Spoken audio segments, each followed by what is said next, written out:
ہو گئی نا. لیکن اگر سمجھو اس کے بعد بھی کوئی بیماری اچھی نہیں ہوتی تو آپ کو یہ جن کا اثر ہے کہنے کے لیے دلیل کیا ہے؟ ہاں اب یہ اس کے لیے ہم آپ کو یہ بتاتے ہیں. نفسیات اور دماغ کا تعلق ہے. اب یہ بیماریوں میں آج کے دور میں اس کے لیے کافی سٹڈیز ہو گئے. آج ہم آپ کا جو دماغ ہے آپ جو سوچ رہے ہیں اس کی ہم ڈائریکٹ سٹڈی کر سکتے ہیں. پیٹ سٹڈیز ہے, ایم آر آئی سٹڈیز ہے. یہ آپ کے دماغ میں کس حصے میں کون سے حصے میں کیا تبدیلی آئی, کیا چینجز ہو رہے, آج آپ کو یہ ڈائریکٹلی بتایا جا سکتا. اور اس کے بنا پہ آپ کہہ سکتے کہ اس بیماری میں, جیسا آپ کو میں بتایا نا کہ اب یہ چیز, اب اس میں دو چیز ہے, دو پہلو ہے. اب یہ بیماری میں اندر کمزوری ہونا, اب یہ خیالات ہر ایک کو نہیں آتے, ہر ایک میں نہیں آتے. وہ جس میں کمزوری ہے, اب جس کے تعلق میں جس کی دماغ میں کمزوری ہے اور اس میں مذہبی دماغ کا باتوں کا رجحان زیادہ ہے اس میں وہ آئیں گے. جس کے دماغ میں اب یہ چیز جو اتھسٹ ہے, جس کو اتھسٹ کہتے ہیں جو مذہب کو نہیں مانتا, ان کے دماغ میں ایسے خیال نہیں آتے. نہ ان لوگوں میں یہ جین آتا. آپ اب غیر مسلم مریض لے لو, ان میں آنے والے چیزیں الگ ہیں, ان کی علامات الگ ہیں. اکثر جیسا میں کہہ دیا کہ لیٹرین کو جانے والی, یہ سوال کافی لوگ مجھ سے کہتے ہیں کہ لیٹرین کو جانے والی اگر دعا نہیں پڑھتا ہے, پابندی نہیں کرتا تو اس پہ جن کا اثر ہو جاتا. تو میں اکثر کہتا ہوں کہ ہر غیر مسلم بغیر دعا کے جاتا ہے تو ہر ایک پہ جن کا اثر ہو رہا نہیں. تو اس قسم سے وہ جو ہم اس کا ڈیڈکشن جس کو بولیں گے یا کنکلوژن نکالتے ہیں, یہ نکالنا درست نہیں. آپ یہ پڑھنا دعا اپنی جگہ ہے, لیکن نہیں جانے کی وجہ سے یہ ہوگا, یہ اس کا نتیجہ نکالنا درست نہیں. اگر اگر ہوتا تو ہر غیر مسلم پہ اس خیال کی دو قسم کی, جن کا اثر یا شیطان کا اثر جس کو بولتے ہیں نا, تو شیطان کا کام کیا ہے ایسا ہے؟ شیطان کا کام کیا ہے؟ ان الشیطان للانسان عدو مبین, بے شک شیطان انسان کا کھلا دشمن ہے. تو آپ کو سیدھے راستے سے بھٹکاتا, سیدھے راستے پہ چلنے نہیں دیتا. اس لیے وہ اس سے پناہ مانگنے کی, اعوذ باللہ پڑھنے کی ہدایت خود قرآن نے کی. تو مسئلہ یہاں پر یہ ہے کہ آپ اس کی تحقیق کرنا. دیکھیے تحقیقی ذہن آپ کا ہو, اس کا میں سمجھتا ہوں آپ اس کو حکم بھی کہہ سکتے, حکم بھی کہنا چاہیے. قرآن مجید میں دیا آپ کو. کون سی آیت ہے اس ضمن میں, کوئی بتلائیں گا مجھے؟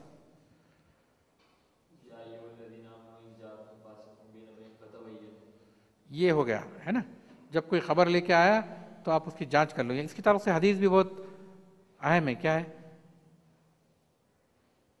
کفا بالمرء کذیبا ان یحدث بکل ما سمع, ہے نا. تو آپ بغیر تحقیق کے اگر اس کو دوسرے تک پہنچا دے تو آپ کو کیا کہا گیا, آپ انداز لگائیے اس کا. اچھا یہ تو آپ کی ایک جانچ کا ہو گیا, مگر سائنسی ذہن ہونا, اس کے تعلق سے قرآن کی آیت میں آپ کو سناتا ہوں, آپ اس پہ غور کیجیے. الذین یذکرون اللہ قیاما وقعودا وعلی جنوبہم ویتفکرون فی خلق السماوات والارض ربنا ما خلقت ھذا باطلا سبحانک فقنا عذاب النار. تو ابھی تھی آپ غور کیجیے اس پہ. اٹھتے بیٹھتے لیٹے ہر حال میں اللہ کا ذکر کرنا. اور آگے کیا کہہ رہے ہیں, کیا مطلب اس کا؟ یتفکرون فی خلق السماوات والارض, تو آسمان اور زمین کی خلقت پہ پیدا غور کرو. اب دیکھیے اس ضمن سے اور آیتیں آپ کو ملیں گے قرآن مجید میں. کیا ہے؟ ان فی ذلک لآیات لقوم یتفکرون, ان فی ذلک لآیات لقوم یسمعون, ان فی ذلک لآیات لقوم یعقلون. اس قسم کی آیتیں آپ کو بار بار ملیں گی, اور یہ ہر ایک مضمون کے ساتھ جڑا ہوا ہے. تو آپ کو غور فکر کرنا یہ آپ کے لیے بہت ضروری ہے. آپ بغیر غور فکر کے اگر نتیجے پہ پہنچ جاتے ہیں جن کا اثر ہے. اب لوگ فون پہ پوچھ لیتے اور بولتے ہیں اس کو جن کا اثر ہے, یہ کیسے سے, اس کی کوئی حدیث ہے یہ علامات ہو تو جن کا اثر ہے, یا قرآن میں اس کا کوئی ڈسکرپشن ہے یہ علامات ہو تو جن کا اثر ہے؟ آپ مجھے بتا دیجیے. ابھی لوگ بہت سارے اس کمپلینٹ سے آتے کہ فلاں پریشانی ہے, گھر میں کافی لوگ بیمار ہے, ہمیشہ بیمار رہتے ہیں, کسی کی شادی نہیں ہو رہی, یا گھر میں کچھ اموات ہو گئے, بار بار اموات ہو رہے. تو لوگ کیا سوچتے سر کوئی اثر ہے, اس کی کیا بنا ہے, کیا بنیاد کیا ہے؟ اگر آپ غور کریں گے دیکھیں گے, اگر قرآن کی آیت میں غور کریں گے تو قرآن کیا کہتا ہے ان سب چیزوں کے بارے میں؟ وَلَنَبْلُوَنَّكُمْ بِشَيْءٍ مِّنَ الْخَوْفِ وَالْجُوعِ وَنَقْصٍ مِّنَ الْأَمْوَالِ وَالْأَنفُسِ وَالثَّمَرَاتِ وَبَشِّرِ الصَّابِرِينَ. تو آپ کی ہر چیز میں آزمائش ہے. آپ اس کو آزمائے سمجھ کے چھوڑ کے جن کا اثر یا جادو کا اثر، بلکہ آپ فراری حاصل کر رہے ہیں. تو آپ کے پاس یہ سمجھنے کا کیا طریقہ ہے؟ سوال یہاں ہے. اگر آپ نہیں سمجھ سکتے اس کو، اس کا اثر کیوں کہتے ہیں آپ، سوال یہ ہے.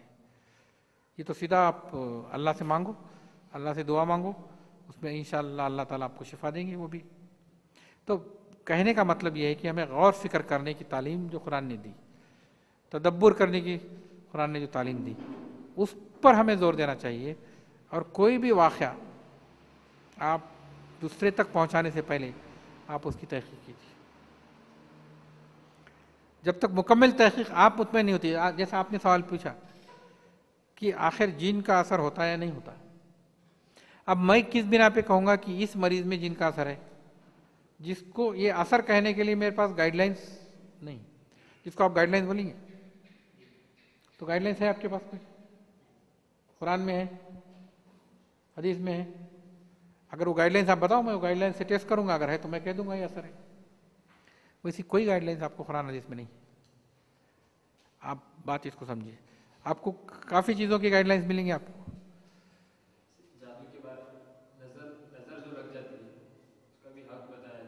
العین حق، یہ اپنی جگہ ہے، اس سے بحث نہیں.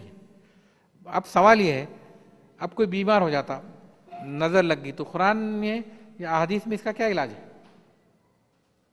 دعا ہے آپ کے لیے.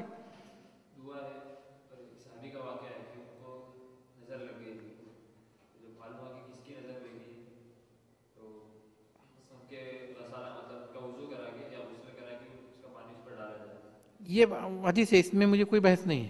سوال کیا ہے، آج آپ کو سمجھ سکتے کہ اس کی نظر لگی؟ آپ مجھے بتا دیجیے، آپ کی نظر مجھے لگی، آپ بتا دیجیے، میں کر دوں گا وہاں سمجھ.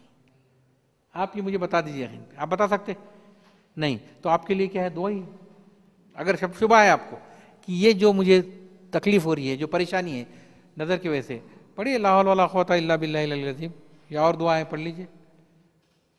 اس میں یہ عمل بھی میں آپ دیکھیے. مجھے ایک واقعہ آتا ہے کہ یہ حدیث بھی میں پڑھا ہوں کہ کسی عورت نے کسی لڑکی کو حضور صلی اللہ علیہ وسلم کے پاس لے گئی، اس کو جنون ہو گیا، پاگل پن آ گیا، تو حضور صلی اللہ علیہ وسلم نے اس کے منہ پر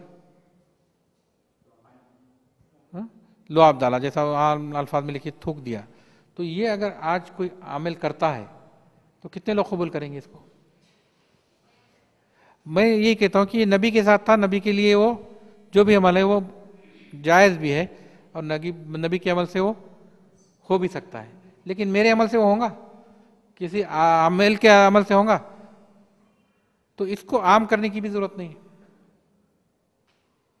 اور اس سے لوگ غلط فائدہ اٹھا کے، میں آپ کو ایک واقعہ سنا دیتا ہوں. اب نام تو نہیں لوں گا، وہ عملیات بھی کرتے، مفتی بھی ہے. ایک لڑکی میرے پاس لے کر آیا اس کے والد، ایک 18 سال کی، جو بہکی باتیں کر رہی تھی، اس کا توازن بگڑ گیا تھا. تو اس کے لیے وہ عامل نے کہا کہ اس کو پیر منہ میں چپل دی اور چپل لے کے چکراں گھومنے لگا. تو والد رونے لگے، بولے عامل صاحب یہ کیا کر رہے ہیں؟ نہیں، بولے اس کے بغیر دوسرا کوئی علاج ہی نہیں ہے، یہ ناممکن ہے. تو بعد میں وہ میرے پاس آئے، الحمدللہ وہ علاج سے درست بھی ہو گئی.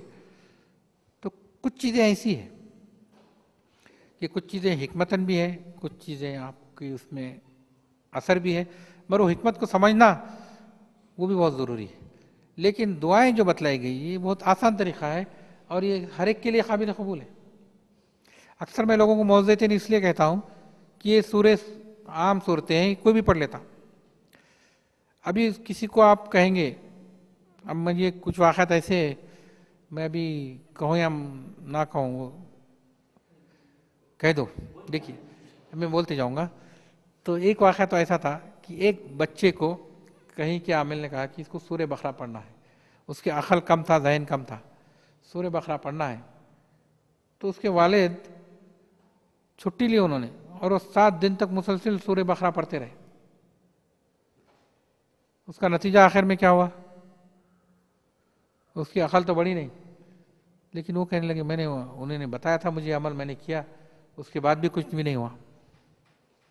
تو ان کا یقین سورہ بقرہ سے کم ہونے لگا. آپ بات کو سمجھیے. میں نے ان کو سمجھایا، میں نے کہا کہ دیکھیے یہ بات جو ہے عقل کی جو بات ہے یہ تو قرآن نے بھی واضح کر دی. وَرَفَعْنَا بَعْضُهُمْ فَوْقَ بَعْضٍ دَرَجَاتٍ لِتَّخِذُوا بَعْضًا سُخْرِيًّا. ہم نے ایک کے درجے دوسرے پہ بلند کیے تاکہ وہ ایک دوسرے سے کام لے سکے.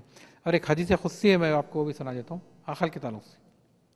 انی خلقت عقلا اصنافا شتى كعدد الرمل منهم من الناس من اوتي حبة منهم من اوتي حبتين منهم من اوتي الثلاثة والأربع منهم من اوتي وسخا والفرخا منهم من اوتي اکثر من ذلك. اللہ تعالیٰ فرماتے ہیں ہم نے عقل کو ریتی کے ذروں کے برابر پیدا کیا.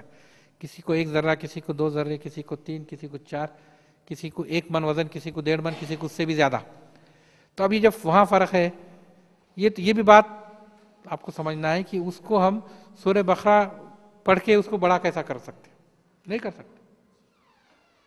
تو یہ غور، فکر، تدبر، سوچ ہم کو کرنا ضروری ہے.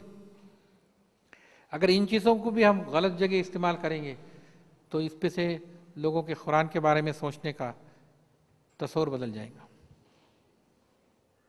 یہ غور فکر، یہ جو میں اکثر کہتا ہوں کہ یہ سائنسی علوم جتنے بھی ہیں، یہ سائنسی علوم کا پورا سرچشمہ قرآن مجید ہے. قرآن مجید نے آپ کو بار بار غور فکر کرنے کی تاکید کی ہے. ہر مسئلے پہ غور فکر کی جگہ اسلام میں. آپ جادوگر کی اگر صحیح پہچان کر سکتے ہیں، یا کوئی کہتا ہے کہ میں جادو کرتا ہوں تو قتل کرنے ہو آپ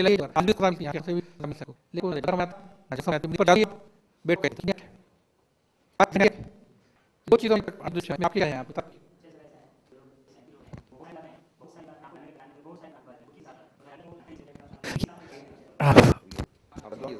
جیسے لوگ ہیں ان کو جہاں ہوتے ہیں اس جگہ کے بعد ہم دیا جاتا ہے تو جوتشی اس طرح کے جو ہوتے ہیں، تو آپ کے ایڈریس کو، آپ کے پتہ کو جانے بغیر آپ اگر کسی چیز کے متعلق سوال کرتے ہیں تو وہ تقریباً 20%، 30%، 60% جس طرح کی بھی بات ہوتی ہے تو صحیح بتاتے ہیں. تو کس طرح صحیح بتاتے ہیں؟